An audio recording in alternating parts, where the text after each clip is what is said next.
Y'all wanna see something cool? Alexa, turn the air compressor on.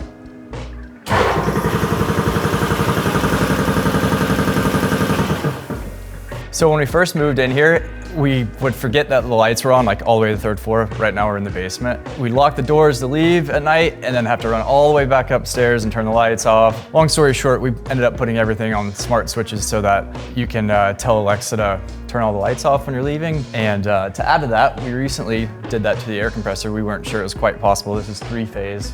We pulled a leg, single phase leg off of that to run it into the smart switch.